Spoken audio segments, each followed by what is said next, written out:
Hi and welcome to Fatbellymarks Shed. I'm Stu and today's project is lots of laurel and no hardy. Now the piece of wood I've got here is laurel, of course, and it's quite dried out, I think, but it's got a huge crack in it, and it might have some little amounts of rot. So what I'm going to do is I'm going to turn it down to a cylinder shape and then probably fill in this crack with some resin, and we'll see how it goes from there. Now the last time I turned a piece of this tree, it made a fantastic little item, so hopefully this is going to do the same thing.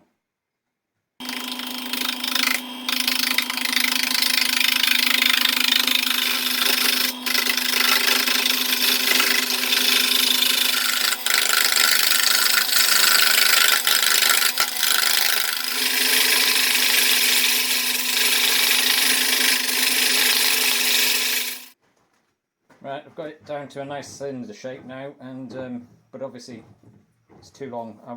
It's a vase I want to make, so this is too long, so I'm going to have to cut it down a bit, probably about that much off, about 4 inches. Line round.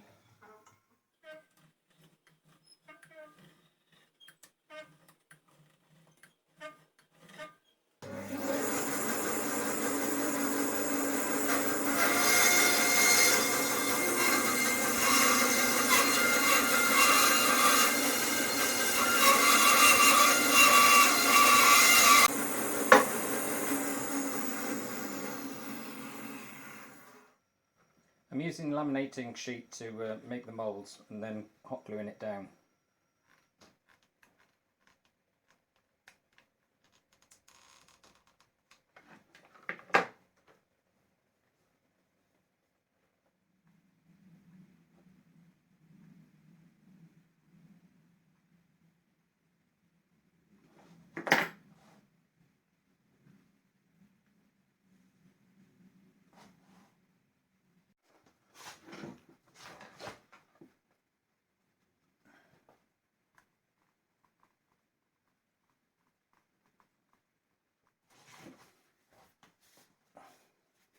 Okay, that's the mould made.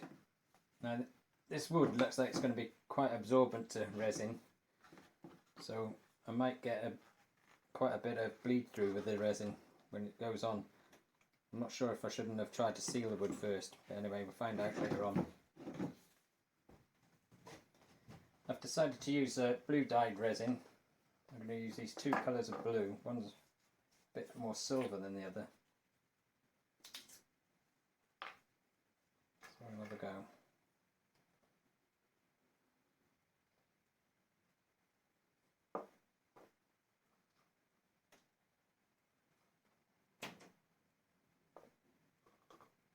Right, here we go with a moment of truth with the resin and the mould. Let's see what happens.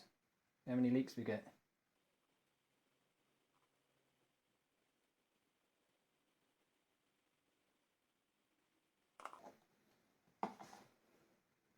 Well, that's a bit of a downer, not quite enough mixed. Right, as you can see, the level in here has dropped by about 2 inches, and I've seen that it's coming up the other cracks now from underneath. There's been one leak so far, which I managed to stop. I don't know if that's leaking there. There's another leak there, so I'm going to have to get hold of that one. Okay, that's the mould filled. No leaks now. There were some little ones, but they're all alright now. Right, the resin's been set for 2 days now, so I'm going to take all the mould off. See what it's like.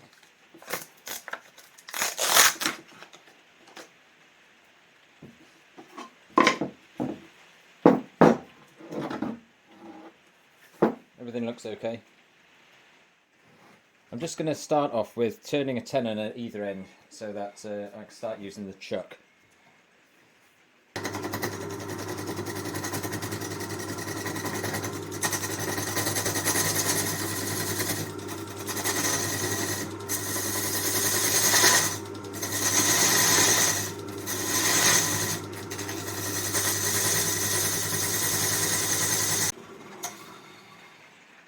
I'm now going to smooth out the resin down to the wood surface, because at the moment it's a bit raised from the surface of the cylinder.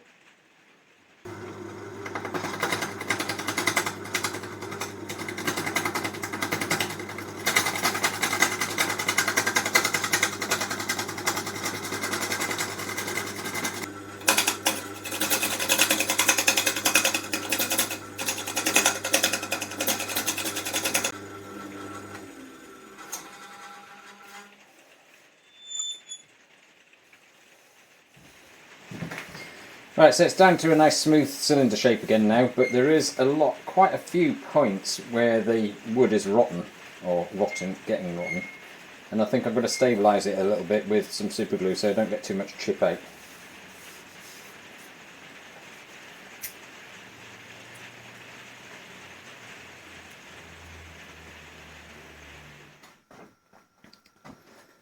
I've given the whole thing the super glue treatment, and now I'm going to have a go at turning it.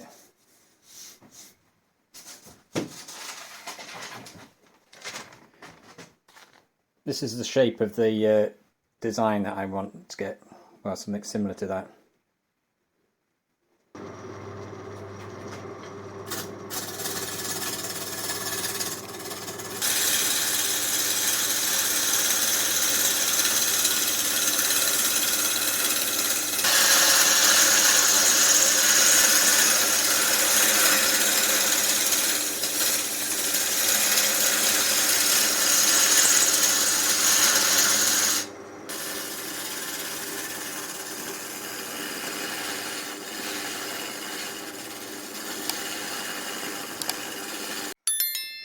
Right, I've got the basic shape. It's obviously not finished yet, and now I think I'm going to start to take the centre out. So off we go.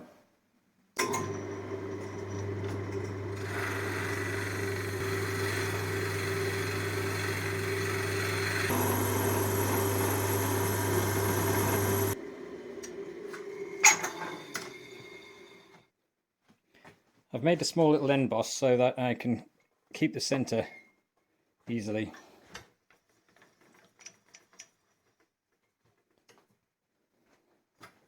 Right, because I want this vase to be a functional vase, the inside is going to have to be waterproof. So what I'm planning on doing is cutting it around about here, turning this side out, then afterwards turn the other side out, and then put some waterproof lining inside, which will probably be fiberglass resin.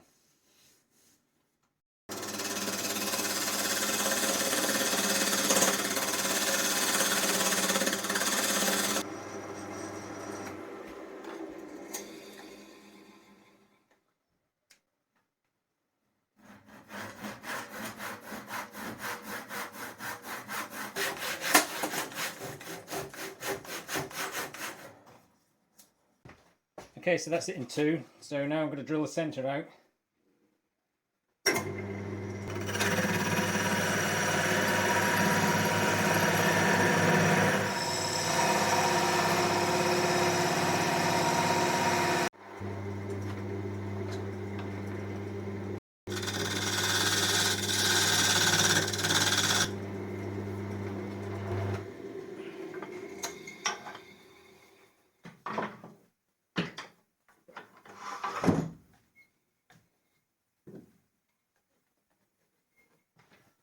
Right, I've now got the other end in, and I'm going to drill the centre out with this one.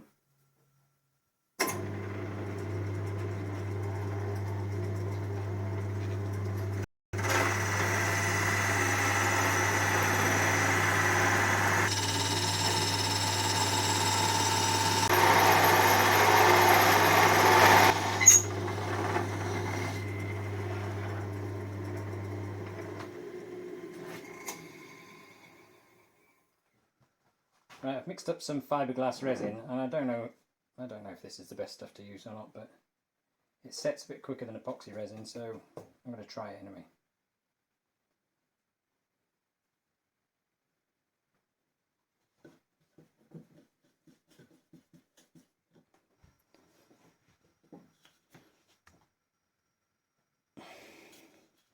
Right, both parts have had a real good coating now, So I think I'll give it another coat just before it sets.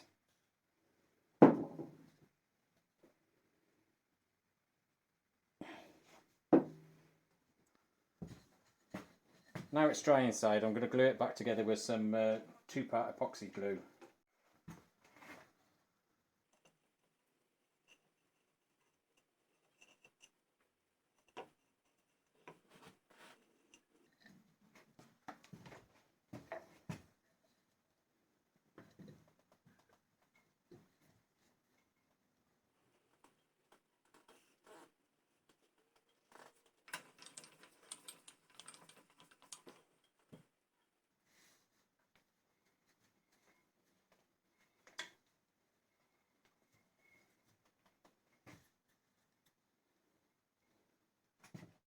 There's still some quite bad cracks that I need to address, and what I'm going to do is I'm going to use this cone-shaped router bit to dig out the cracks, fill them with Milliput.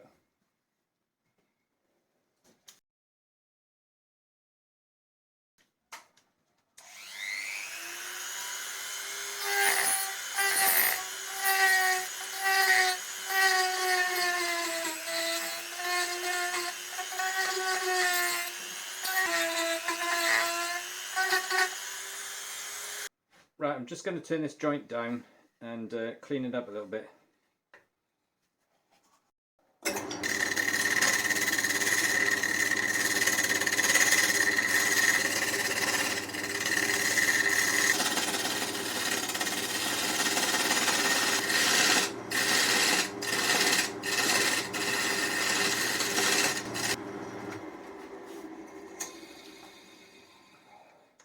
Now that that's done, I want to put something in here to be able to cover up this joint. So I'm going to make a groove, and which will be filled with Milliput and some sort of pattern.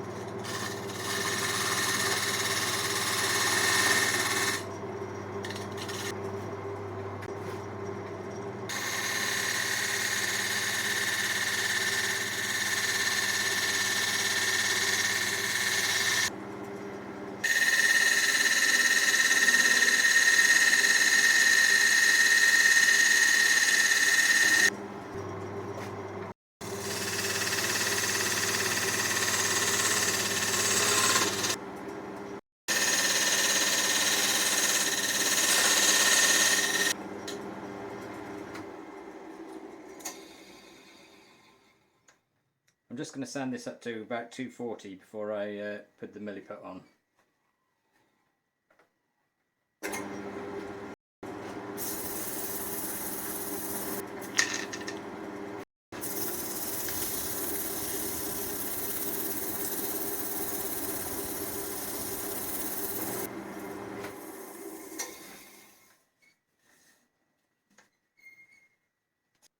Right, I've mixed up some black Milliput and I'm going to fill in these two grooves now.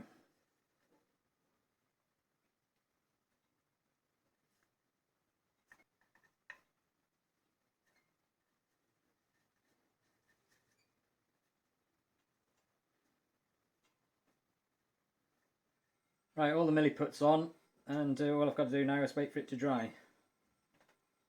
Right, time to start taking the Milliput down, see how it comes out.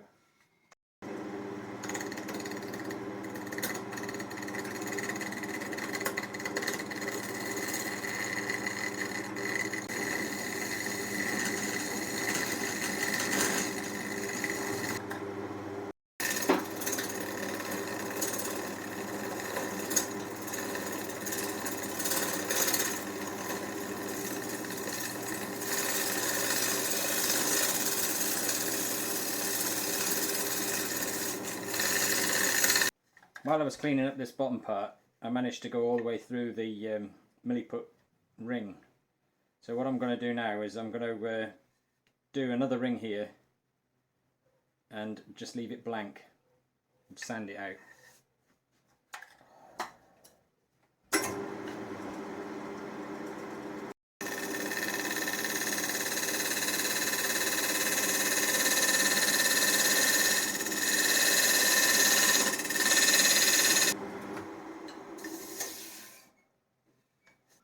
turned the piece around in the lathe now because I want to turn this end down, the bottom.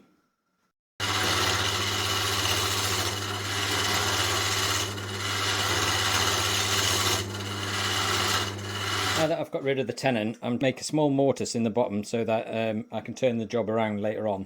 And it'll also make a place for my logo to sit.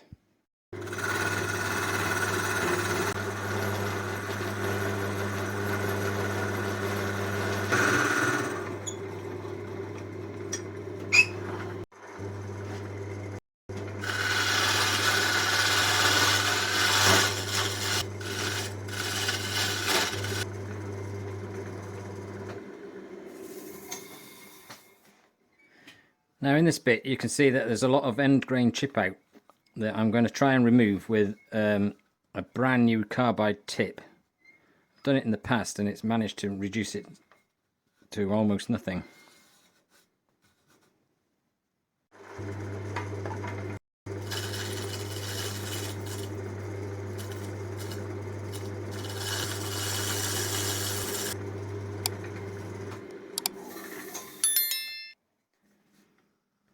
As you can see, that's removed most of the end grain cutout and it's pretty smooth now.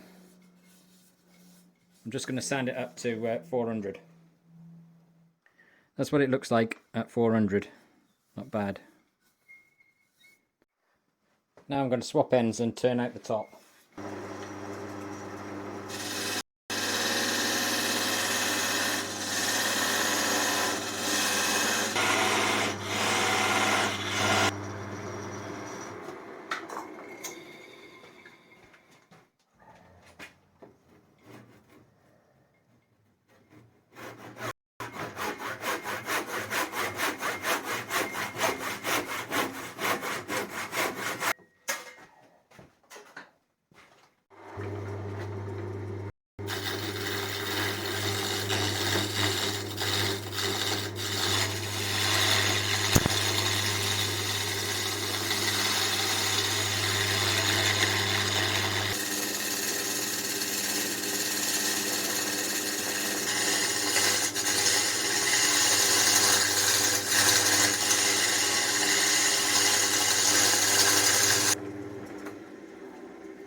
Right, I think I've got the final shape now, so it just leaves a lot of sanding to do. Right, the whole thing's been sanded to 600 and it's now ready for finishing. So I'm going to get ready to lacquer it, I think.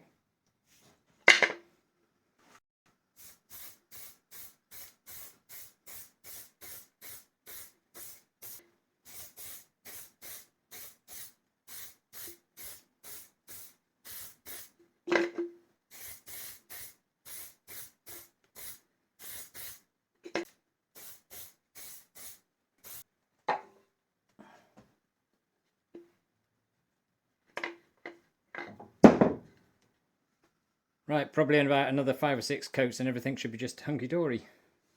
Right, the lacquering's finished now and each coat was sanded down to 600 between coats. And all that's left to do now is to fit my logo.